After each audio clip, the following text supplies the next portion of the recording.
એક વખતની વાત છે, એક જંગલમાં કાચબો અને ખિસકોલી રહેતા હતા. ખિસકોલી ખૂબ જ ઝડપથી દોડતી અને હંમેશા કાચબાને મજાક ઉડાવતી કે, તું તો બહુ ધીમો છે, તારા જેવા ધીમા જીવોને તો કશું જ ન મળે. કાચબો શાંત અને સમજદાર હતો. તેણે ખિસકોલીને કહ્યું, ઝડપથી બધું મળતું નથી. ધીરજ અને મહેનત પણ જરૂરી છે. એક દિવસ ખિસકોલીએ મજાકમાં કહ્યું, ચાલ, આપણે દોડની સ્પર્ધા કરીએ. કાચબોએ હસીને કહ્યું, હા, કેમ નહીં.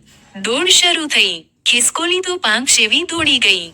રસ્તામાં એક વૃક્ષ નીચે છાનિયામાં આરામ કરવા બેસી ગઈ. કાચબો તો હજુ દૂર હશે, એમ વિચારીને તે ઊંઘી ગઈ. બીજી તરફ, કાચબો ધીમે ધીમે પણ સતત આગળ વધતો રહ્યો. તેણે આરામ કર્યા વગર દોડ ચાલુ રાખી. અંતે, તે દોડનો અંતિમ બિંદુ સુધી પહોંચી ગયો. જ્યારે ખિસકોલી જાગી, ત્યારે તે દોડીને પહોંચી, બટ કાચબો પહેલેથી જ જીત્યો હતો. ખિસકોલી શરમાઈ ગઈ ને કાચબાને કહ્યું, મને માફ કરજે, હું તારી ધીરજ અને મહેનતને સમજી શકી નહીં. કાચબાએ હસીને કહ્યું, મિત્રતા અને શીખવું, એ જ સાચી જીત છે. આ વાર્તા પરથી શીખવા મળે છે કે, ઝડપથી નહીં, ધીરજ અને સતત મહેનતથી સફળતા મળે છે.